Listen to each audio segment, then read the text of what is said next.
Bueno, buenos días y bienvenidos a un nuevo episodio de La Verdad de la Biblia. Estamos en el episodio número 16 de Romanos, el estudio que estamos haciendo. Y bueno, pues la semana pasada estuvimos viendo algunas cosas muy importantes, ¿no? De cómo el estar en Cristo y bajo la gracia no implicaba una licencia para pecar, sino todo lo contrario, ¿no? Así que hoy vamos a empezar con el capítulo 7, ¿no? Donde hemos visto que después de esta exposición acerca del pecado y de la gracia, Pablo va a empezar ahora a exponer el capítulo 7, o a empezarlo al menos, hablando de la ley aplicada en la no justificación, los efectos de la ley a las personas que no han sido justificadas, algo que ya hemos visto antes también en el capítulo 3, por ejemplo, y como siempre, el foco está en Jesús como el mediador, como el puente entre Dios y los hombres, ¿no? El camino, la verdad y la vida que todos sabemos, ¿no? Juan 14:6. El capítulo 7 es muy interesante porque vemos cómo después de venir hablando de la importancia de estar bajo la gracia y cómo esto no implica vivir en una vida en práctica de pecado, puesto que el ser siervos de Jesús tenemos que hacer la voluntad de nuestro Señor, ahora va a hacer una nueva analogía en la que antes hablaba de los esclavos, ¿no? O siervos, y ahora va a hacer una nueva analogía en la que va a hablar sobre el matrimonio. Y empieza así el versículo 1 del capítulo 7. ¿Acaso ignoráis, hermanos? Pues hablo con los que conocen la ley, que la ley se enseñorea del hombre entre tanto que éste vive. Es posible que esta pregunta de Pablo venga precedida no del versículo anterior específicamente, sino de toda la exposición que estaba haciendo antes con relación al pecado, la ley y el nuevo hombre en Jesús. En el capítulo anterior, Pablo nos dice que ahora nosotros debemos considerarnos muertos al pecado, en Romanos 6:11, que el pecado no tiene que reinar en nosotros para obedecer a sus concupiscencias o deseos, en Romanos 6:12, que no nos presentemos o que no presentemos nuestros miembros al pecado, en el 6:13, como el pecado nos enseñorea sobre nosotros al estar bajo la gracia y no bajo la ley, pero que esto no implica que debamos pecar porque estamos bajo la gracia. Esto lo decía en los versículos 14 al 16, y cómo el estar sometidos a Dios y ser esclavos o siervos, doulos en griego, significa que tenemos que obedecerle. Esto lo vimos también al final del capítulo, en el 17 al 22. Otra cosa muy importante que vemos es cómo Pablo sigue exponiendo su argumentación para enfatizar la importancia de cómo el estar en Cristo no implica una vida en práctica de pecado, sino todo lo contrario. En el capítulo anterior, Pablo puso el ejemplo sobre los esclavos y dijo que hablaba en términos humanos para que ellos lo pudiesen comprender. Si recordáis, estuvimos viendo esto, como dice, hablo como humano por vuestra humana debilidad, ¿no? Y luego empieza a hablar sobre el término de los esclavos y la analogía ahora en el estar en el Señor Jesús. Ahora vuelve a utilizar otro tipo de paralelo, pero con la ley, cuando dice, pues hablo con los que conocen la ley. Pero en este sentido, haciendo una analogía con el matrimonio. Un pequeño paréntesis, existen algunas interpretaciones acerca de lo que Pablo habla aquí. Una de ellas es que Pablo está hablando a un cierto número de personas que conocían la ley, y en este caso haciendo distinción en la iglesia de Roma entre los judíos que conocían la ley y que se habían convertido al cristianismo, y los que no conocían la ley, los gentiles que acababan de ser convertidos al cristianismo. Otros piensan que se trata de una generalidad de la que Pablo habla a las que todas las personas que están bajo una jurisdicción están sujetas, sean judíos o gentiles, y que se refiere específicamente a la gente que tiene conocimientos legales específicos acerca de este tema, en este caso el matrimonio.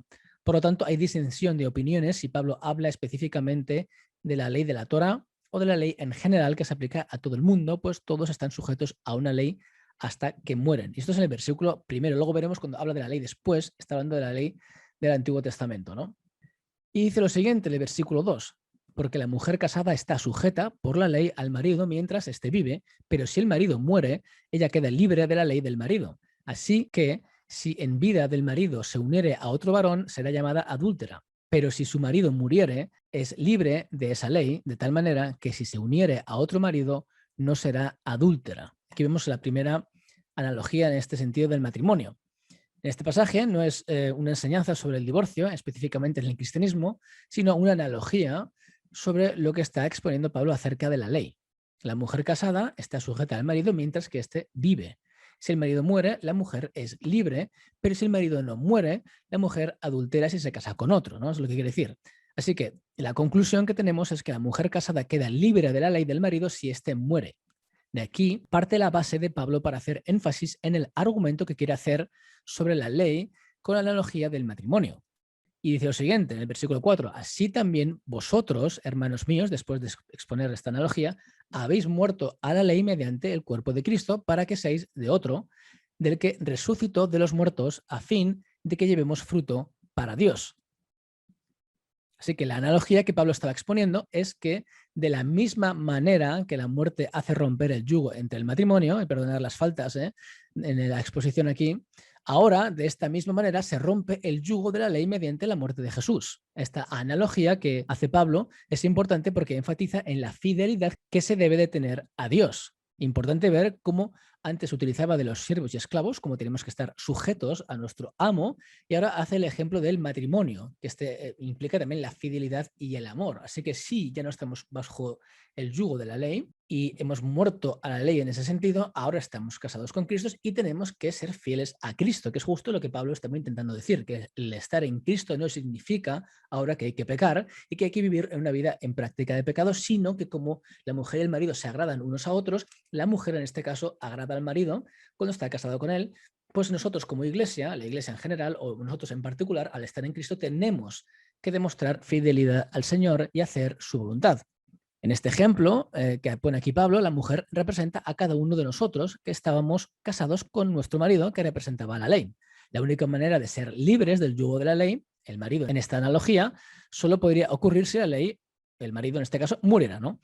Como Cristo murió por el pecado y por las consecuencias del pecado, recordemos que la ley produce ira, como decía Pablo en Romanos 4:15, ahora somos libres para poder ser de otro y en este caso ser de Cristo. Y como hemos venido diciendo, esto implica fidelidad a Cristo. Dice lo siguiente, habéis muerto a la ley mediante el cuerpo de Cristo.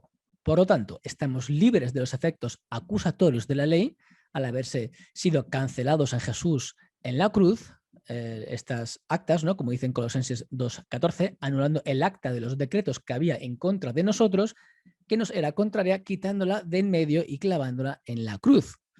Así que Pablo ahora añade otra consecuencia sobre los creyentes en relación con la muerte de Jesús. Hasta ahora hemos visto que la muerte de Jesús y su resurrección implica justificación. Cristo nos justifica, nos declara justos delante de Dios, hace morir al viejo hombre, el bautismo en la muerte de Cristo que vimos la semana pasada, y en la resurrección de Jesús emerge el nuevo hombre a vida nueva. Romanos 6:4. Estamos revestidos de Cristo. Gálatas 3:27. Y hemos muerto al pecado por medio de Jesús.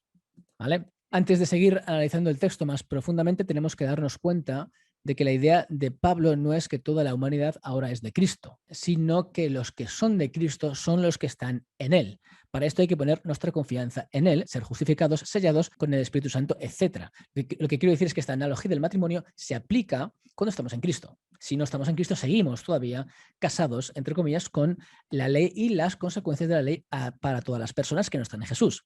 Así que es muy importante ver cómo esta analogía que está haciendo Pablo de estar libres de la ley lo hace en referencia a aquellos que están en Cristo y con el fin de demostrarles que el estar en Cristo no implica una licencia de pecado, sino todo lo contrario.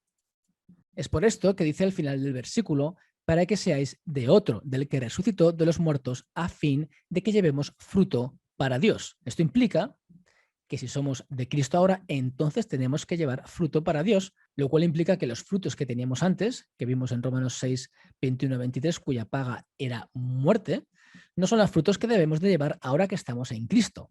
En otras palabras, estar ahora en Cristo implica que debemos mostrar fidelidad a Cristo y esto implica una vida en santidad, una vida que no presenta los miembros como instrumentos de iniquidad, sino como instrumentos de justicia. Por eso dice, para que llevemos fruto para Dios.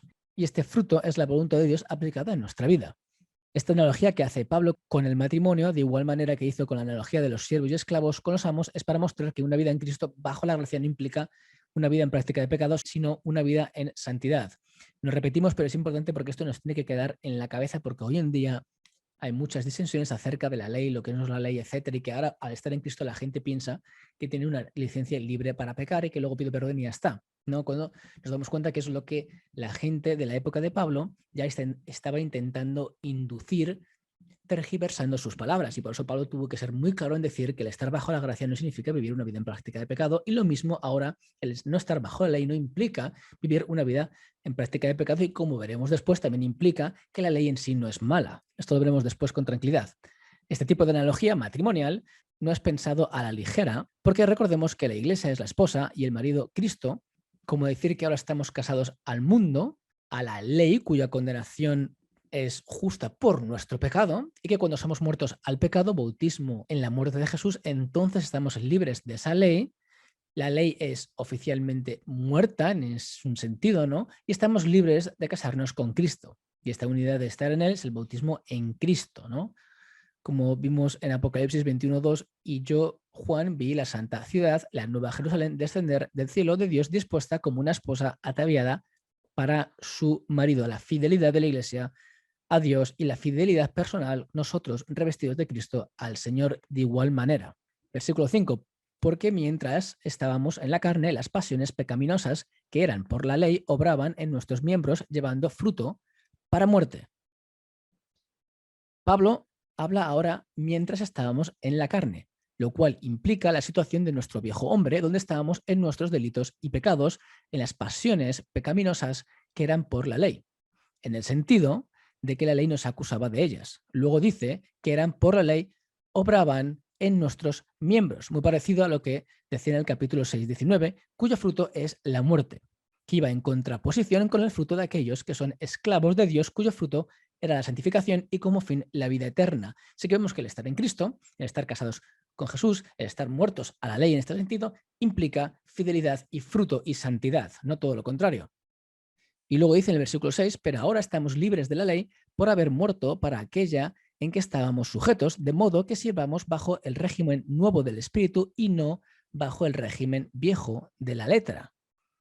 La nueva persona revestida de Cristo está libre de la ley. Recordamos que en el capítulo 6:20 decía que cuando éramos esclavos éramos libres acerca de la justicia, el viejo hombre, ¿no? Lo que implicaba estar en el viejo hombre. ¿Y en qué somos libres de la ley ahora? Pues en el sentido a las consecuencias. Por eso dice en que estábamos sujetos. ¿A qué estábamos sujetos? A las consecuencias de la ley, que al reflejar nuestro pecado y declararnos pecadores, nuestro fin era la muerte. Somos libres por la justificación, por gracia no merecida, a las consecuencias de la ley. Recordemos que la ley es santa y justa, como luego dirá después. De ahí que siga argumentando de modo que sirvamos bajo el régimen nuevo del Espíritu. Esto es lo que dijimos con anterioridad, que estábamos por un Espíritu bautizados en un cuerpo, en 1 Corintios 12:13. Por lo tanto, el nuevo régimen del Espíritu representa el nuevo régimen de la libertad de las consecuencias del pecado por medio de la justificación en Jesús. Ahora, la pregunta que tenemos que hacernos es si esto significa que la ley moral no se nos aplica. Pablo nos respondería en ninguna manera, pues la ley es buena, como veremos en Romanos 7:12 la semana que viene. Sin embargo, no te justifica la ley, porque no puedes por ti mismo, pero la ley demuestra lo que Dios quiere que hagamos. ¿Significa esto entonces que podemos vivir en pecado? En ninguna manera, como nos diría Pablo, porque los que han muerto al pecado, ¿cómo podrán vivir en él? Palabras de Pablo en Romanos 6:2. Y volvemos a lo que decía antes, ¿no? De modo que sirvamos bajo el régimen nuevo del Espíritu y no bajo el régimen viejo de la letra. La mejor forma de entender qué es el intercambio del viejo pacto al nuevo pacto, recordemos que el antiguo, el de la letra, solo te hace ver lo malo que eres y como por tus obras no puedes ser justificado, porque es solo por fe, ¿no? Y el nuevo pacto son las buenas nuevas de cómo Jesús pagó el precio impagable para que nosotros pudiésemos ser justificados y libres de las consecuencias de la ley que son por nuestro pecado, evidentemente. Así que hemos recibido el perdón y la paz para con Dios mediante nuestro Señor Jesucristo, como dice Pablo en Romanos 5:2, y por eso no hay condenación para los que están en Cristo Jesús. La condenación que viene por la ley, pues somos pecadores. Recordemos, la ley en sí no es mala, pero las consecuencias para los pecadores es mala, evidentemente porque conlleva muerte a no ser que estemos casados con Cristo, ¿no? En este sentido. Todo, como siempre, es por gracia. La salvación es de Dios. Los siervos que estaban bajo el régimen de la letra, evidentemente, también fueron partícipes del nuevo pacto por medio de la fe.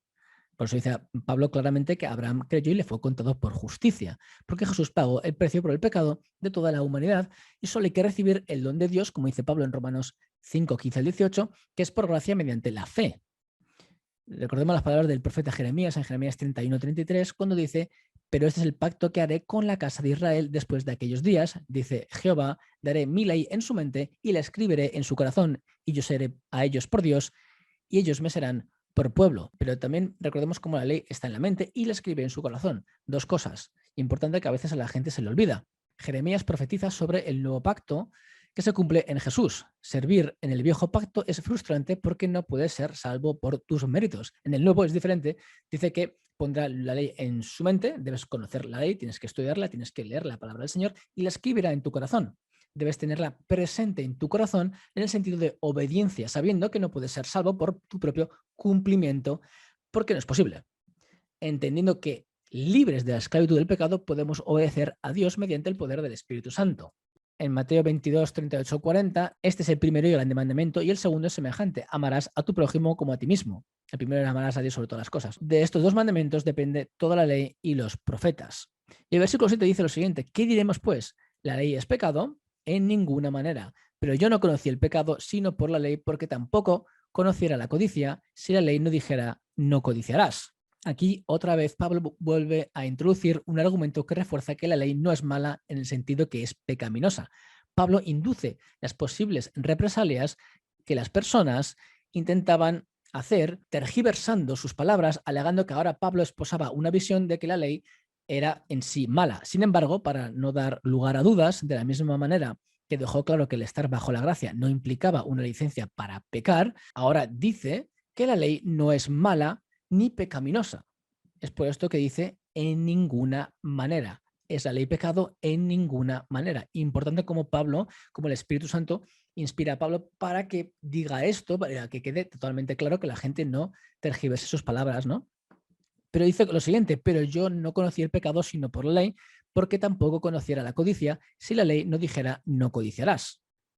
Esto es justamente el argumento de Pablo. La ley en sí no es mala, pero para la persona pecaminosa lo es. ¿Por qué? Uno, le dice lo que es bueno y malo, y dos, le acusa de su pecado al no hacer la voluntad de Dios. Esto es crucial para ver la necesidad de Dios y entender la obra de Jesús en la cruz y el don de gracia. Y vamos a hacer un importante paréntesis acerca de la ley. Creo que esto es muy importante. Lo que Pablo está exponiendo es muy importante porque muchas personas ahora piensan que hacer la voluntad de Dios, su ley escrita, es algo malo. Sin embargo, Pablo está diciendo que la ley en sí no es mala, sino las consecuencias de la ley para el pecador, para aquella persona que no está justificada en Cristo. En el capítulo 3, Pablo ya hace una defensa de la ley al decir que la fe no invalida la ley, sino que la confirma. Recordamos, Romanos 3:31. Luego, por la fe invalidamos la ley en ninguna manera, sino que confirmamos la ley. Y como veremos después en el versículo 12 de este capítulo, dice lo siguiente: de manera que la ley a la verdad es santa y el mandamiento santo, justo y bueno. En otra de sus cartas que escribió Pablo también hace hincapié en cómo la ley era buena y cómo no fue dada para el justo, pues es justificado por fe y quiere hacer la voluntad del Señor y está en Cristo, ¿no?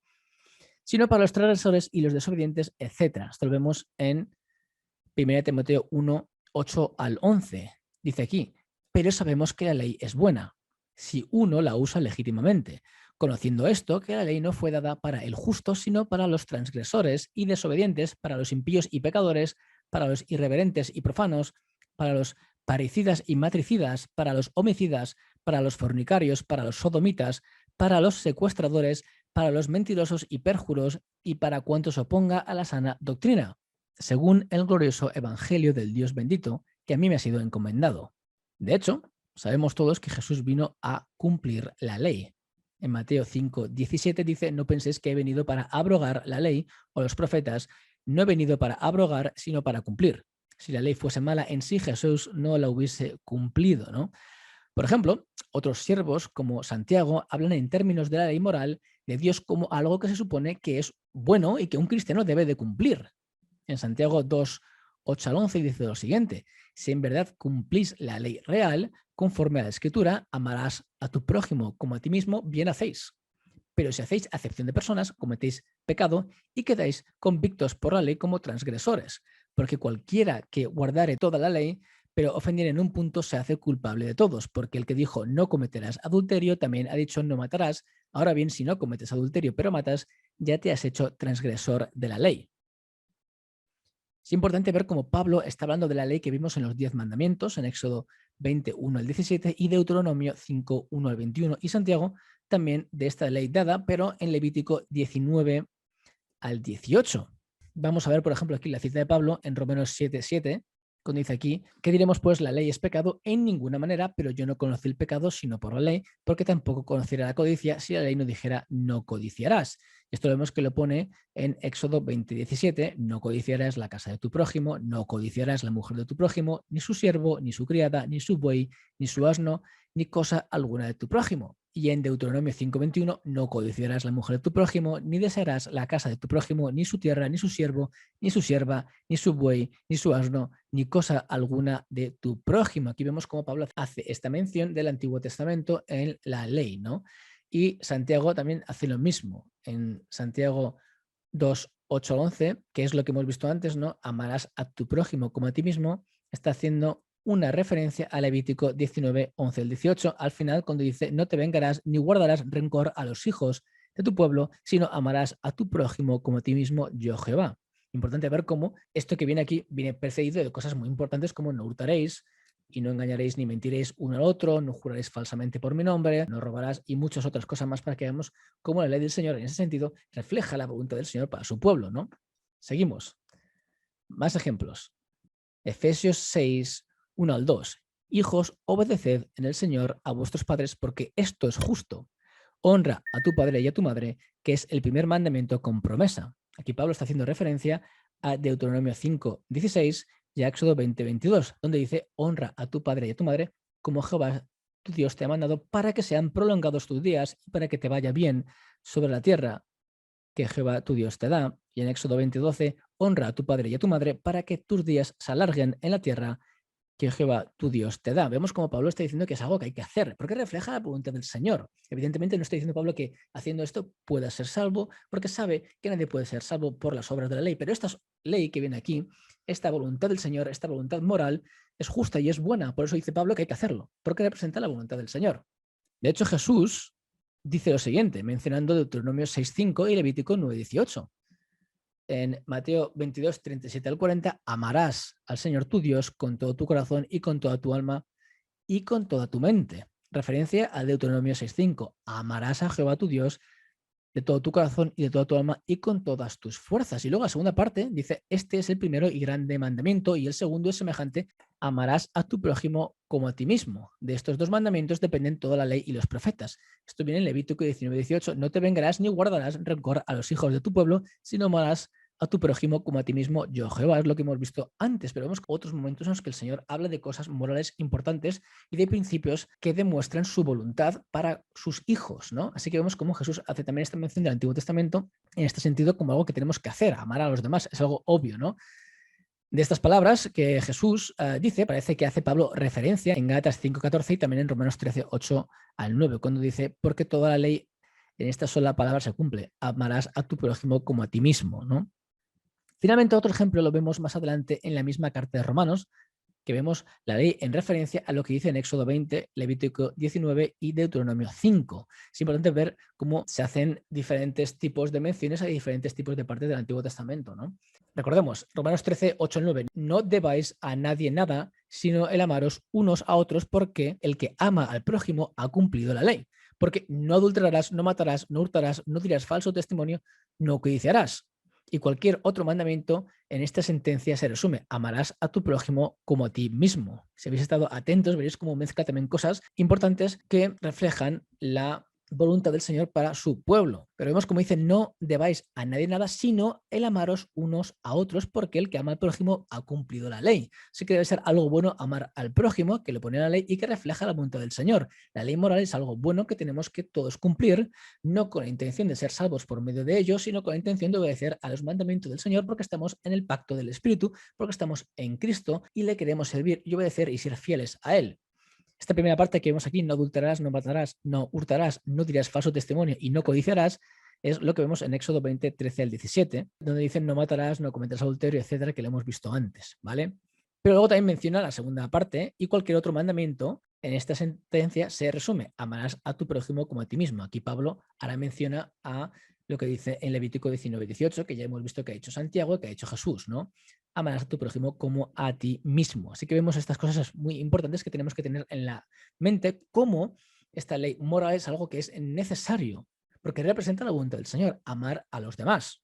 En los ejemplos vistos hasta ahora se sobreentiende que para los discípulos, apóstoles y siervos de Dios era algo normal entender que la ley de Dios, sus mandamientos y sus preceptos para nosotros, estos morales que estamos hablando, eran algo que teníamos que seguir. Sin embargo, esto no era como una especie de contrato donde si cumplíamos las leyes, entonces no íbamos a la cárcel. ¿Vale? Hacer la voluntad de Dios no es una póliza anti-incendio, anti-infierno, ¿no? Obedecer al Señor es algo que hacemos por amor, y estas obras que hacemos, ¿no?, y obediencia jamás podrán pagar nada, porque somos todos pecadores y por lo tanto destituidos de la gloria de Dios, y tenemos que tener a alguien que nos justifique, que es Cristo.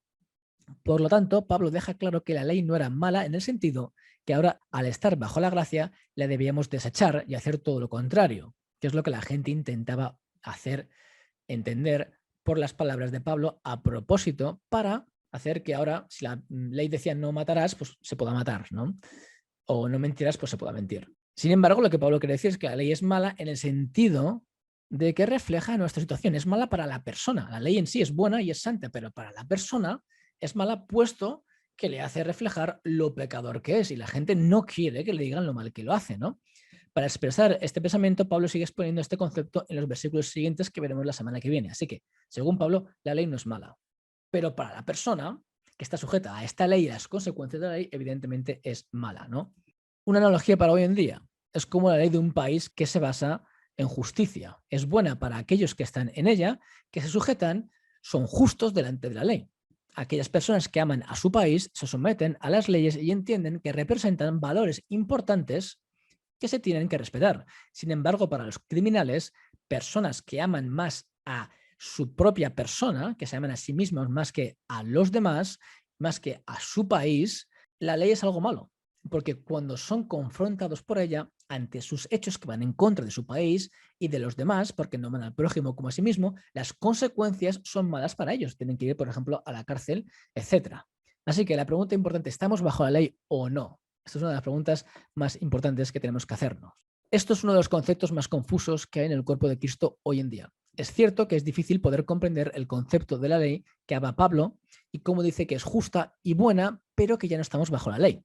Sin embargo, hay que entender el punto que quiere dejar Pablo claro y cómo es en relación a la consecuencia que viene con la ley, pues somos todos pecadores y por lo tanto destituidos de la gloria de Dios. Sin embargo, el estar en Cristo, en la gracia, las consecuencias de la ley no se nos aplican porque estamos en Cristo, justificados, y por lo tanto no estamos bajo la ley, sujetos a la condenación que viene a aquellos que están sujetos a la ley y que no están en Cristo.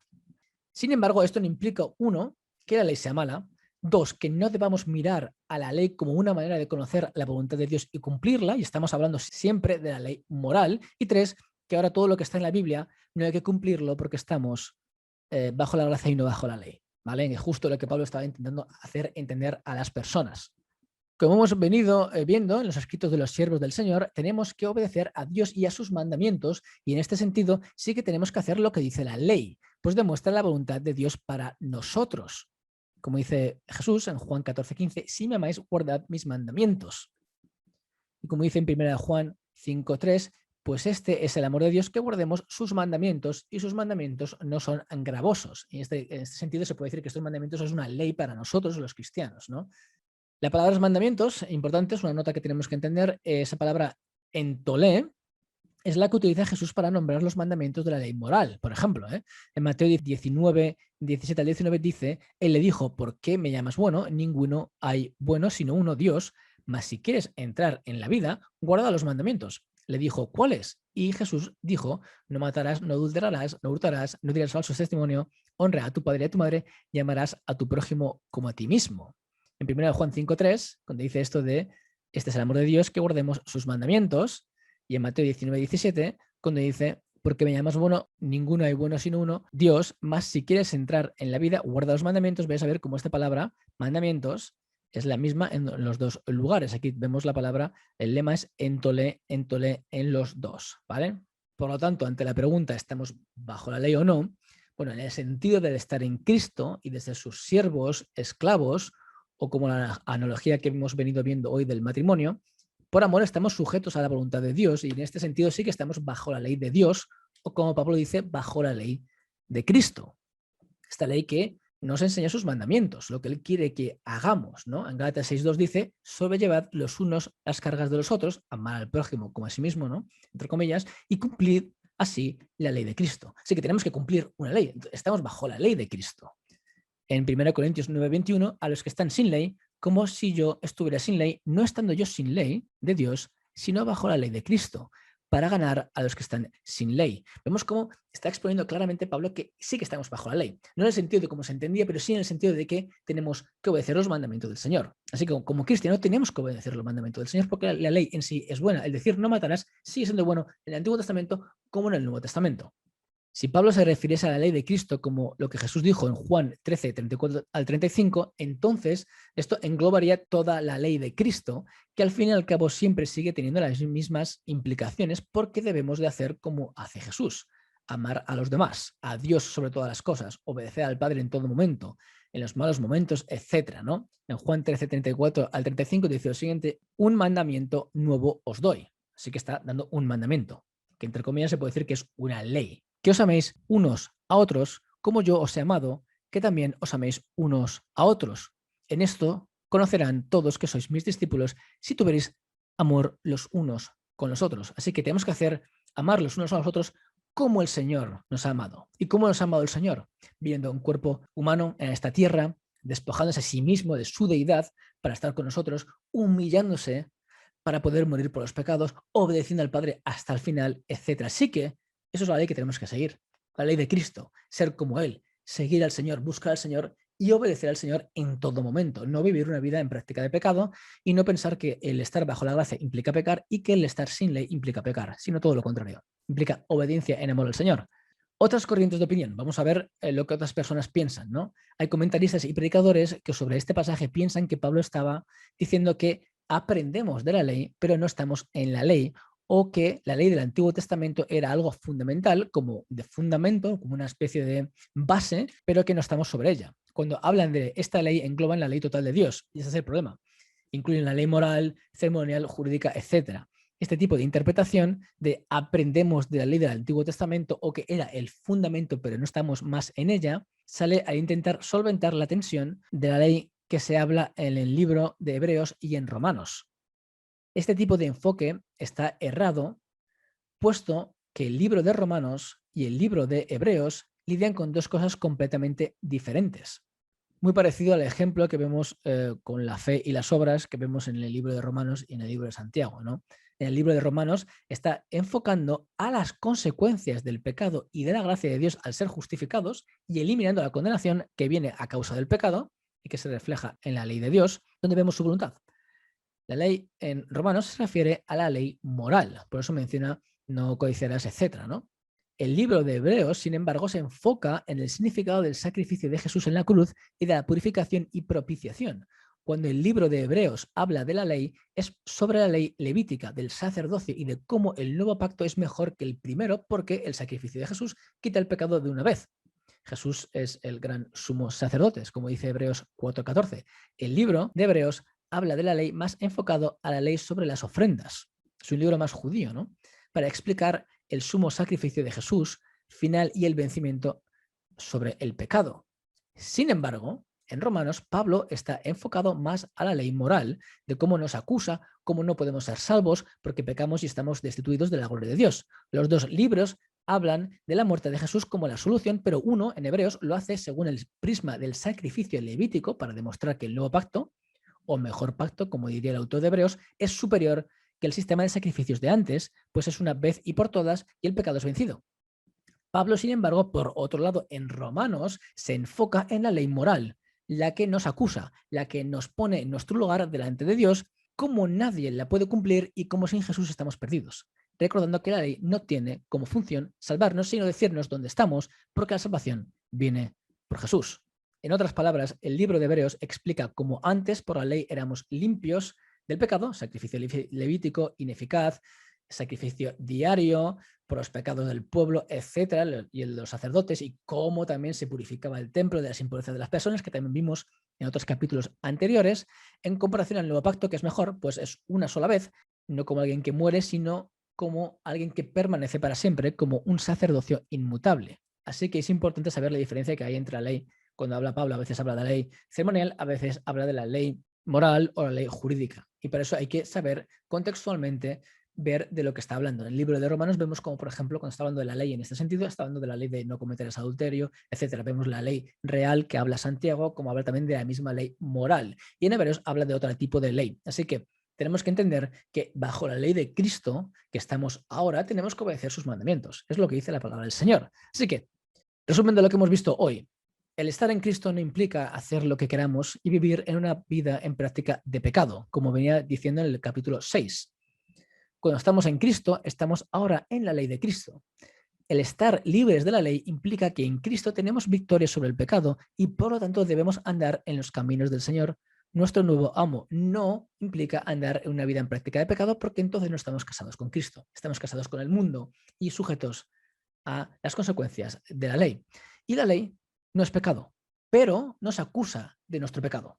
Así que esto yo creo que es una de las cosas más importantes que podemos ver hoy, entender lo que significa la ley y lo que significa no estamos bajo la ley. Significa que no estamos bajo las consecuencias de la ley porque estamos justificados en Cristo. No que ahora como cristianos no nos rijamos por la palabra del Señor y obedezcamos a sus mandamientos, porque como dice Santiago, no matarás sigue siendo bueno hoy en día, ¿no? Así que bueno, esto es todo por hoy, hermanos. Espero que el Señor os haya podido hablar y bendecir con este estudio, y la semana que viene seguiremos con el capítulo 7, cosas muy interesantes acerca de Pablo, y vamos a ver si está hablando en el presente o en el pasado, ¿vale? Muchas bendiciones y hasta la semana que viene.